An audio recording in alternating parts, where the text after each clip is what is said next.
What's up guys, and welcome to the channel. Let's talk about the Gigabyte Geforce 1060 Windforce 6GB edition.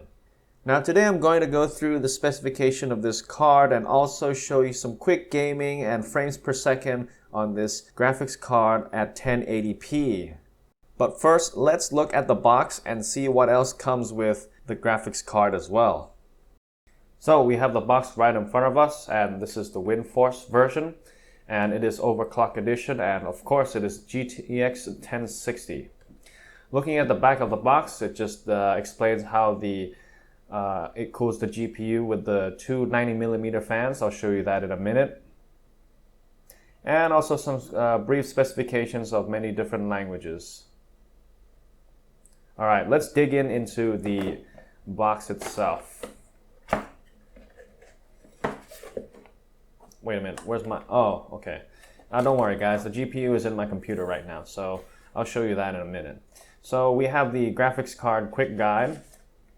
Not much going on in here. I didn't really read this. And underneath is the CD that I didn't use as well. Okay, let's look at the product. At the front of the graphics card, we got the two 90mm fans that spins bi-directional. So it should spin something like this. According to Gigabyte, it says it is better like this because it can dissipate more heat.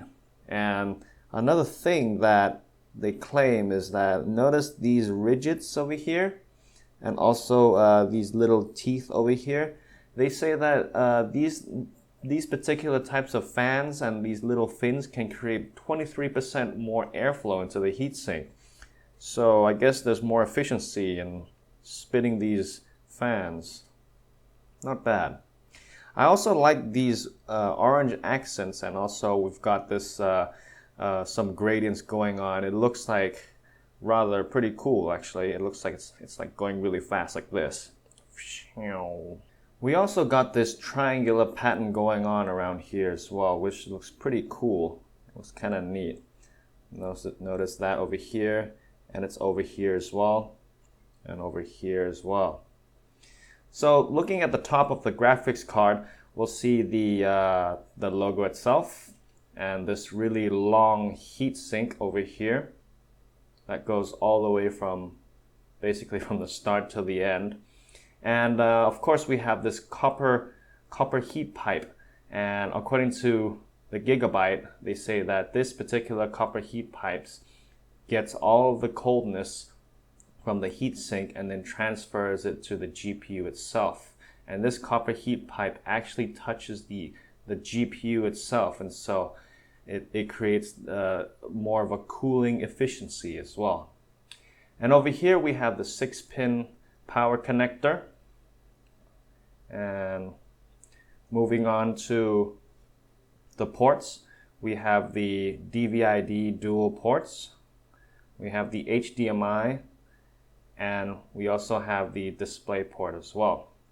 Don't forget, this card supports 4K, so if you want to do anything in 4K, it is supported. But obviously we can't really rely on games and have really high frames per second on 4K. I guess most people buy this card, to mainly game on a 1080p monitor, which is actually excellent.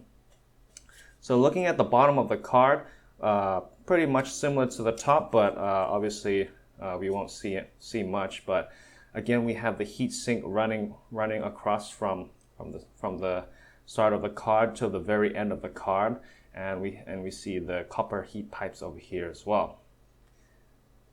And looking at the very bottom of the case is the backplate, which is one of the reasons why I got this card. Yeah, I mean, it looks very nice and clean. Not much going on here. And it actually goes all the way to the back of the card itself. So we won't see any PCB boards, which is quite cool. Okay, and of course we have the PCI Express 16 over here to put on your motherboard. All right, okay. So let's check out a few more shots, and then we'll look at the the software that you can download to overclock this guy. Oh, and also I nearly forgot. I want to show you the measurements of the card itself. So approximately this card is 22, not over 23 centimeters long, and the thickness of the card is approximately not more than 4 centimeters, which is, I guess it's the average, well, not average, but like not too small and not too big graphics card. And the height of it is approximately no more than 12 centimeters. Okay, so that'll be a pretty good information for your build, whether it's a small mini ITX or I guess an ATX, you wouldn't have a problem. So as mentioned earlier, let's look at the overclocking utility software by Gigabyte. I'll post the link down in the description below so you can download this later. Once you've installed the software itself, we can see that the overclocking utility can detect our current graphics card, which is obviously the Windforce edition. In the first page, the overclock page, is we can set basic maximum GPU clock over here by sliding around like this. And we can set the memory clock as well, the GPU voltage, the power limit, and the temperature limit as well. And on the second page is the more of the advanced overclock. Here we can see that we have 3 predefined overclock settings: the overclock mode, gaming mode, and the eco mode. And for the advanced settings, we can see that you can really customize your speed of memory clock or GPU clock or things like that. Here we can see that if you want to do like a manual settings, we can adjust accordingly with the GPU voltage versus the GPU clock. You can also manually adjust it by just dragging these little points. So for example, as soon as the GPU clock goes up to this amount of point, we tell the graphics card to increase the voltage by this amount. Okay, so on the last tab is the fan. This is basically just controlling the speed of the fan. And again, we have 3 predefined fan speeds. So we got turbo, auto, and silent. Last but not least, yes, the advanced settings. This is quite fun actually. So if we jump to the manual settings, we can manually set our fan speed. So for example, once we've reached up to say 50%, we want the fan to kick in at, for example, 40% fan speed. So as you can see right here, it just increased because I was messing around with the fan speed. So right now the GPU temperature is 60, so we're here, and it should be around 40% fan speed, so that's 873 RPM.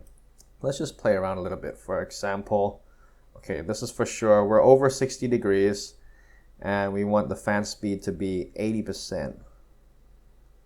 And hopefully this come up. Okay, I'll push it back to 50 degrees. Come on. It's not going up. Come on, don't embarrass me. Temperature. Yeah, we're over 50. How come this guy's not going up? Okay guys, that was quite silly. So yeah, the reason why it was not working is because I didn't press the apply button. So let's do that again. Yeah, so for example, right now we're in 58. And then we'll press apply. Let's see.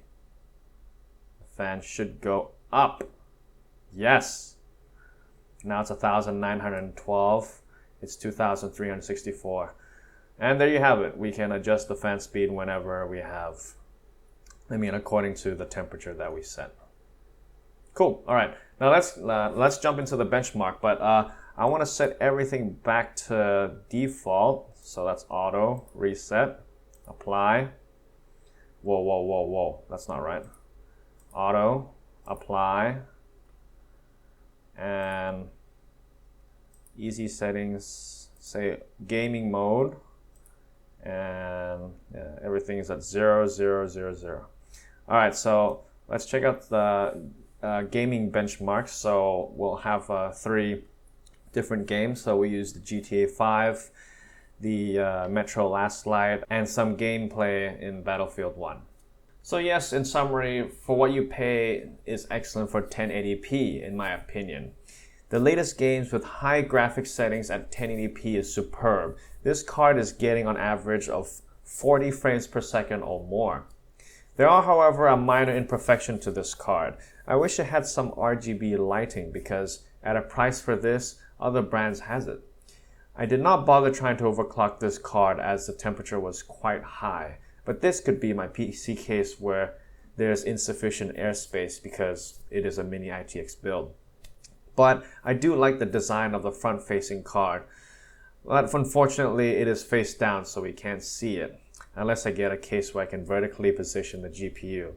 So, thanks for watching everyone. I hope you enjoyed the video, and if you did, please like this video and subscribe. If not, you know what to do. Have a good one, and see you in my other videos. Bye!